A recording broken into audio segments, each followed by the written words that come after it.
जिस स्नेह और उत्साह के साथ इस समारोह का आयोजन किया गया है, इसके लिए मैं यहाँ के प्रशासन, जनप्रतिनिधियों तथा अंडमान और निकोबार द्वीप समूह के सभी निवासियों को बहुत बहुत धन्यवाद देती हूँ।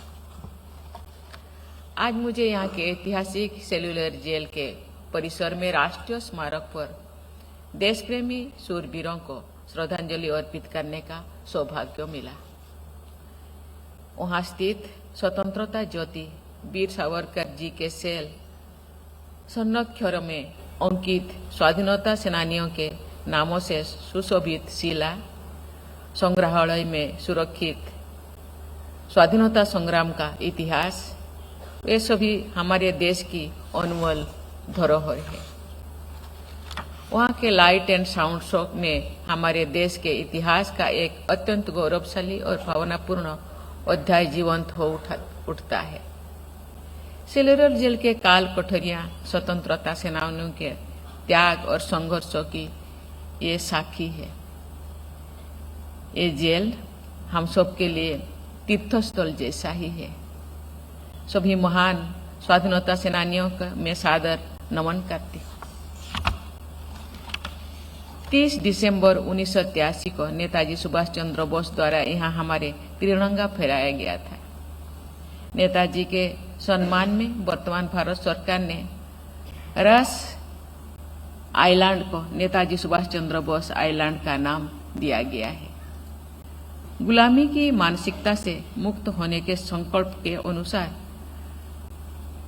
हवलक और नील आइलैंड को स्वराज और शहीद आइलैंड का नाम दिया गया है। स्वाधीनता के बाद देश की सुरक्षा के लिए अद्भुत पराक्रम दिखाने वाला परमवीर चक्र से सम्मानित भारत माता के 21 सुपूतों के नाम पर यहाँ के 21 द्वीपों का नामकरण किया गया है। मुझे विश्वास है कि भावी पीढ़ियां इस द्वीप समूह से जुड़े सभी शूरवीरों के बारे में जानेंगी और उनमें से प्रेरणा भी लेंगे। देवियों और स्वजनों, मुझे ये जानकर प्रसन्नता हुई है कि अंडमान और निकोबार द्वीप समूह को सबसे पहला स्वच्छ सुजल प्रदेश घोषित किया गया है। आयुष्मान भारत डिजिटल मिशन में अच्छे प्रदर्शन के लिए अंडमान और निकोबार को आयुष्मान उत्कृष्टता पुरस्कार से भी सम्मानित किया गया है।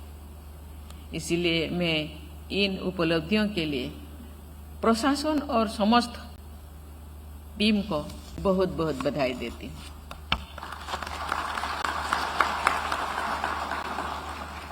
मैं अपनी अधिकांश यात्राओं के दौरान जनजातीय लोगों से मिलती हूँ। परसों यहाँ के पीबीटीजी समुदाय के लोगों से मिलने का मेरा कार्यक्रम है। वर्ष 2023 में भगवान बिरसा मुंडा की जयंती के दिन मनाया जाने वाले जनजातीय गौरव दिवस के अवसर पर पीएम जनमन योजना का शुभारंभ किया गया है। इस योजना के तहत पीबीटीजी समुदाय के लोगों को अनेक मूलभूत सेवाएं प्रदान करने के लिए कार्य किया जा रहा है। इसके साथ साथ स्थायी आजीविका के प्रबंध भी किया जा रहा है। जनजातीय समुदाय सहित समाज के सभी पिछड़े लोगों के प्रति संवेदनशील होना एक प्रबुद्ध नागरिकों की पहचान है।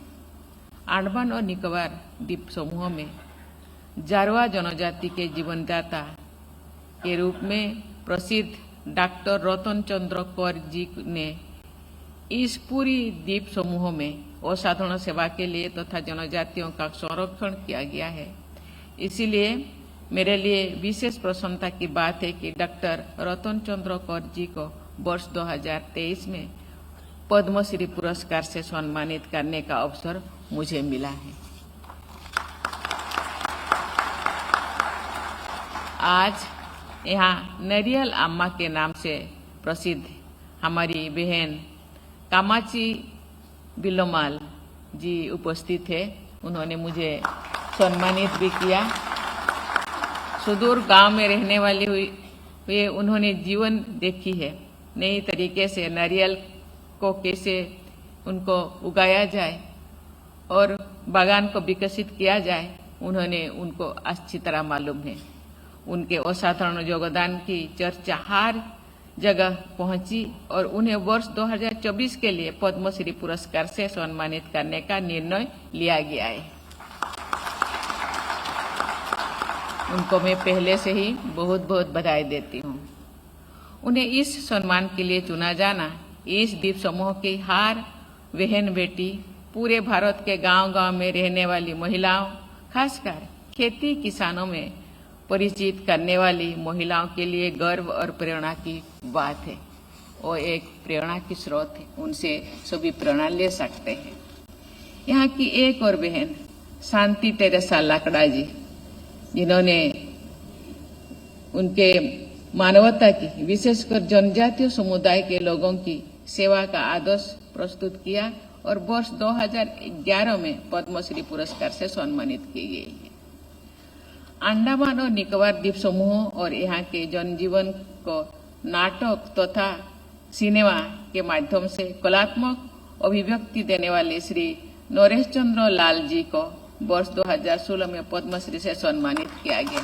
मैं उनको भी बहुत बहुत बधाई देती हूँ। इतनी कम जनसंख्या वाला ये द्वीप समूह प्रतिभाओं और आदर्शों से परिपूर्ण है।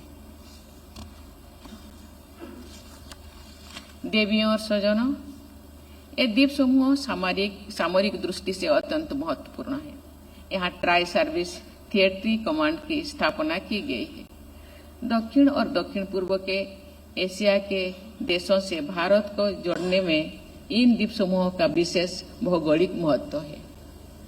इसलिए अंडमान और निकोबार द्वीप समूह भारत की एक्ट ईस्ट पॉलिसी का एक मुख्य घटक है। जैसा कि हम सभी जानते हैं, इस द्वीप समूह की अर्थव्यवस्था मुख्यतः मत्स्य पालन, पर्यटन एवं कृषि पर आधारित है। यहाँ की प्राकृतिक सुंदरता पूरे विश्व को आकर्षित करती है। मुझे बताया गया है कि इस द्वीप समूह में पर्यटन को और अधिक बढ़ावा देने के लिए अनेक कदम उठाया जा रहा है। वीर सावरकर एयरपोर्ट का नया टर्मिनल भी बनाया गया है। डिजिटल और फिजिकल कनेक्टिविटी में प्रभावशाली विकास के कारण वर्ष 2014 से 2022 के बीच यहाँ आने वाले पर्यटकों की संख्या लगभग द्विगुनी हो गई है।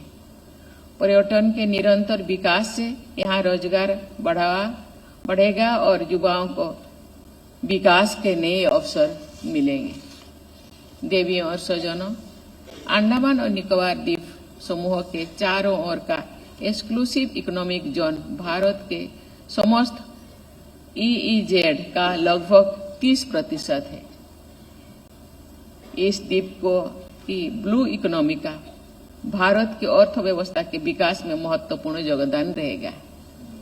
मुझे बताया गया है कि इस द्वीप समूह से पिछले एवं अन्य मेराइन प्रोडक्ट्स के निर्यात को बढ़ावा देने के लिए कई कार्य प्रगति पर है। इस द्वीप समूह के स्वच्छ पर्यावरण और इकोलॉजी का संरक्षण करना अत्यंत आवश्यक है।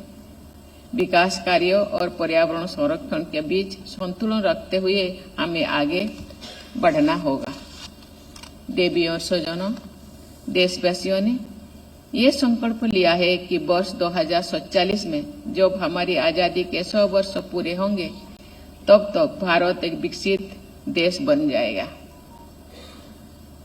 देश की इस विकास यात्रा में इस द्वीप समूह की निवासियों का महत्वपूर्ण योगदान रहेगा। ये मेरा पूरा विश्वास है।